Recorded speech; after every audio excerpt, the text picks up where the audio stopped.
પ્રશ્ન 1 નીચેના પ્રશ્નોના 8-10 વાક્યોમાં મુદ્દાસર ઉત્તર લખો। પિતા સાથેનો પુત્રીનો આત્મીય સંબંધ પપ્પા હવે ફોન મૂકું કાવ્યમાં કયા કયા શબ્દ પ્રયોગો દ્વારા વ્યક્ત થાય છે? જવાબ પપ્પા હવે ફોન મૂકું પ્રશ્નથી કાવ્ય શરૂ થાય છે। પુત્રી પિતાની પરવાનગી માગે છે, પિતાનો આદર જાળવે છે। ચેનલ પર નવા હોય તો લાઇક, શેર અને સબસ્ક્રાઇબ કરવાનું ભૂલશો નહીં અને હા, આપના અન્ય મિત્રોને પણ આ વિડીયો જરૂરથી શેર કરજો। પ્રશ્ન 2 નીચેના પ્રશ્નોના 3-4 વાક્યોમાં ઉત્તર લખો। માતાના સ્વપ્નોને દીકરી ક્યારે યાદ કરે છે? જવાબ પુત્રી પપ્પા સાથે ફોન પર વાત કરે છે ત્યારે મમ્મી બાજુમાં ઊભી હશે એમ સમજીને તે મમ્મીને યાદ કરાવે છે કે તારી દીકરી તારા સ્વપ્ન ઊંઘમાં આંજે છે, અર્થાત એ ભૂલી નથી। પ્રશ્ન 3 નીચેના પ્રશ્નોના એક વાક્યમાં ઉત્તર લખો। 1 પપ્પા હવે ફોન મૂકું કાવ્યના કવિનું નામ લખો। જવાબ પપ્પા હવે ફોન મૂકું કાવ્યના કવિ મનોહર ત્રિવેદી છે। 2 પપ્પા હવે ફોન મૂકું કાવ્યનો સાહિત્ય પ્રકાર જણાવો। જવાબ પપ્પા હવે ફોન મૂકું એ ગીત છે। 3 દીકરીને હોસ્ટેલ કેવી લાગે છે? જવાબ દીકરીને હોસ્ટેલ કાંટા જેવી લાગે છે।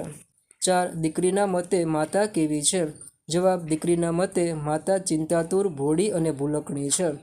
5 જાજી વાતુના ગાડા ભરાય દ્વારા દીકરી શું કહેવા માગે છે?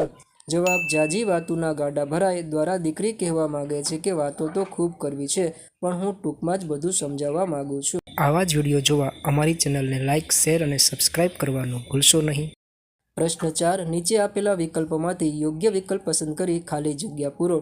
1 પપ્પા હવે ફોન મૂકું ગીતના કવિ ખાલી જગ્યા છે। જવાબ મનોહર ત્રિવેદી। 2 ખાલી જગ્યા ગીત કાવ્ય છે। જવાબ પપ્પા હવે ફોન મૂકું। 3 વાત ટૂંકમાં કહેવા માટે દીકરી ખાલી જગ્યાનો ઉલ્લેખ કરે છે। જવાબ હાઈકુ। 4 કાંટામાં સચવાતું ફૂલમાં કાંટાની ઉપમા ખાલી જગ્યાને આપવામાં આવી છે।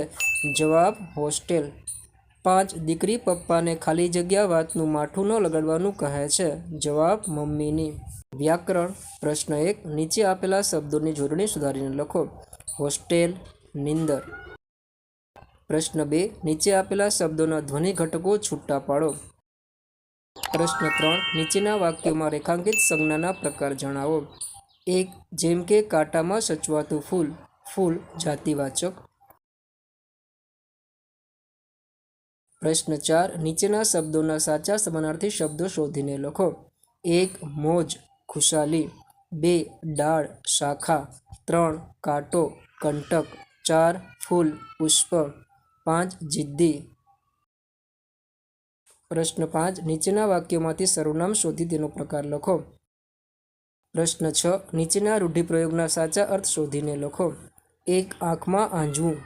જવાબ ઊંઘમાં પણ યાદ રાખવું। 2 પાકું ચૂકું ન પાડવું। જવાબ માઠું ન લગાડવું। 3 ખીજ ઠાલવવી। જવાબ ગુસ્સો કરવો। 4 જાજી વાતુના ગાડા ભરવા। જવાબ અતિશય વાતો કર્યા કરવી। પ્રશ્ન 7 શબ્દ સમૂહ માટે એક શબ્દ આપો। 1 ટેલિફોન બૂથ પર જઈ ફોન કરવાની વ્યવસ્થા। જવાબ એસટીડી। 2 વિદ્યાર્થીઓને રહેવા માટેની જગ્યા। જવાબ હોસ્ટેલ। પ્રશ્ન 8 નીચેના શબ્દોના સમાસનો પ્રકાર શોધીને લખો। પ્રશ્ન 9 નીચે આપેલા તળપદા શબ્દોના શિષ્ટ રૂપ આપો। 1 નીંદર, નિંદ્રા, ઊંઘ। 2 વાતું, વાતો। 3 છો, ભલે। 4 કહેજો, કહેજો। પ્રશ્ન 10 નીચે આપેલા શબ્દોના વિરોધી શબ્દ આપો। 1 ઉઘડવું, બંધ કરવું। 2 સૂકું, લીલું। 3 ભોળું, કપટી।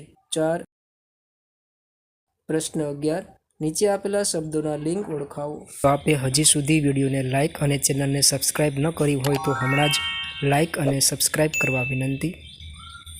આવા જ વિડીયો જોવા અમારી ચેનલને લાઇક, શેર અને સબસ્ક્રાઇબ કરવાનું ભૂલશો નહીં।